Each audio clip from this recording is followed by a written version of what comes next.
The adventure of spring 2011. Honey and honeybees. One of the coolest things I've ever been introduced to. That's Carrie Owen, one of my best friends on the planet. He owns and operates Be Well Honey Farm and the Be Well Health Food Store in Pickens, South Carolina.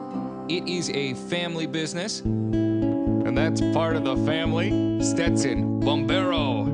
He's a fireman, but also works at Be Well Honey. He says one of the best, I know the microphone was screwed up. He said one of the best things about working with his dad was the flexible schedule, and one of the worst things was having to work with his sister Brittany. And that is Brittany. Brittany is one of the only people on this planet that I know that could sell a beehive to a guy on a motorcycle. And what about those bees? Let me tell you about the birds and the bees and the flowers and the trees and the moon up above. You know, that one bee doesn't sound really happy to have the camera on his back.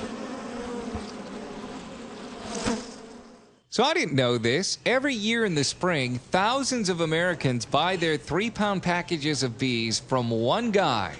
And that's the one guy sitting there. No, not in the green shirt. That's Peebo. But down at the end, that's Mike Gardner. He runs Gardner Apiaries and Spell Bee Company, the largest package bee and queen seller in the United States. And that is a 3-pound package of bees. Actually, that's a lot of 3-pound packages of bees. And my question was, how do you get all the bees in there? Well, that's what's going on right now. You can see them smoking, and I've heard people say, oh, you smoke the bees and it makes them calm. No, it doesn't. Smoke means fire. If your house were on fire and you could run inside and grab something, and you'd grab the kids or the pets or cash or pictures, when you smoke a beehive, they think there's a fire. So they go running in to eat as much honey as they can to bring it to their new location. So we're smoking the hive, and then they're pulling the frames out looking for the queen, because you want to leave the queen inside the hive and not shake her into that screen box, because that would leave the hive queenless. And they're not flying around too bad here because the sun is just coming up. But once the sun comes up, it's a completely different story. Yeah, once the sun comes up, they start flying. There are a lot more bees. There are the frames getting shaken into the funnel, which leads down to the screen box. And now once one of those screen boxes get full, you'll see them shake a certain amount of bees out of the box, because there's a little wooden bar in there that lets the person shaking know when it equals 3 pounds.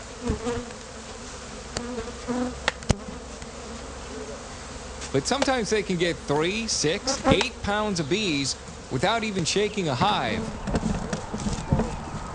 Get your funnel done. One more time, Wayne. One more. We'd like to interrupt this swarm catching moment to provide you with an aha country music lyric moment. I'm a long, tall hickory, bending over, skinning fence, playing baseball. Come on, Dad.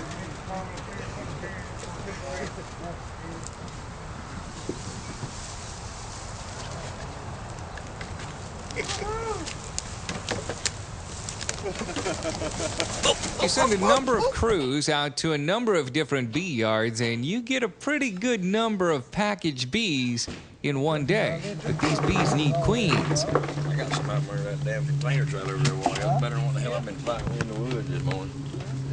I got some out there this morning, but I got it from the back side back here, away from where they've been digging. I got some of that good stuff. Let's go ahead and play that again for everyone who can't pick up on the nuances of a southern drawl. I got some out there in that damn container trailer over there a while ago. Better than what the hell I've been fighting in the woods this morning. I got some out there this morning, but I got it from the back side back here, away from where they've been digging. I got some of that good stuff. Each one of the packages needs a fertile laying queen. Each one of those queens comes from a mating box. That's it? That's it. You don't mind I'm filming you, do you? No. Just don't show it to the police. If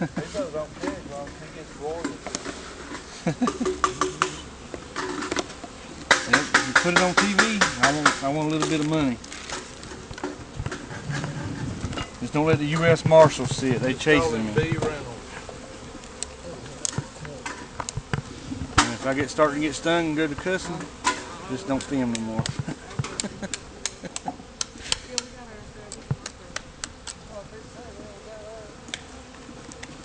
Did you already find the queen? Mm-hmm. They're quick, wasn't it? That was quick. See her in there? Well, there it is. Okay, I'm lying. I couldn't see it either, but I didn't want to slow him down. I got 2 broods here if y'all need anything.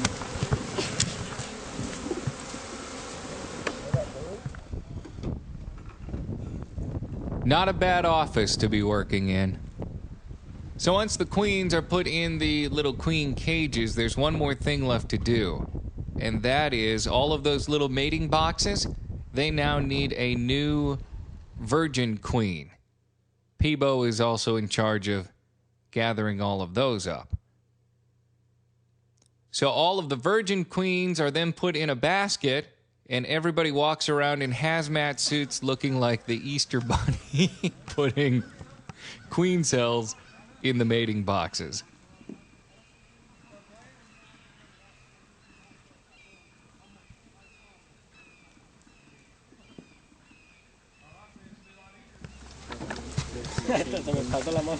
Kuko's just been told by Quinta back in the office that they need like 150 more queens for individual sale, not for going in the packages. And Gil and Herman are cracking up because they've marked a queen in a way that she will never go unnoticed in a hive. Let's see if we can focus in on it. That's funny.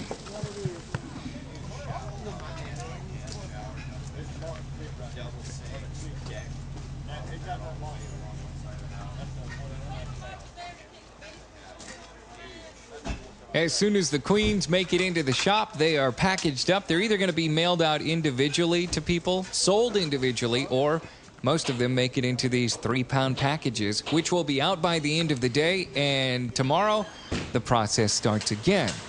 The shaking, the packaging, and the getting stung. Worst place to get stung would be under the fingernail.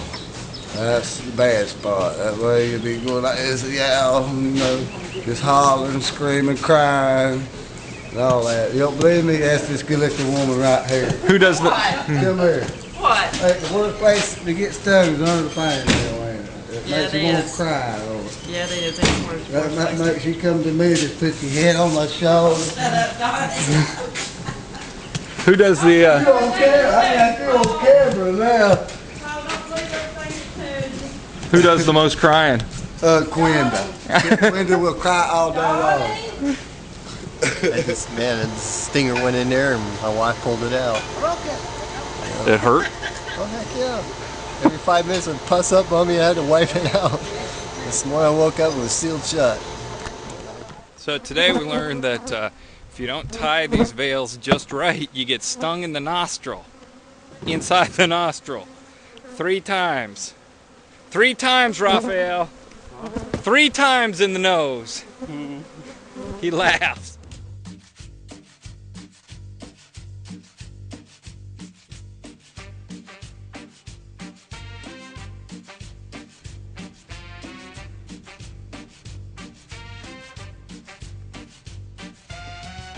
So my friend Kerry has a couple hundred of his stands of bees in collaboration with Mike Gardner for the shaking of the bees in the spring.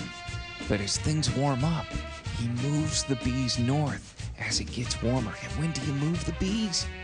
You move them at night because they're sleeping.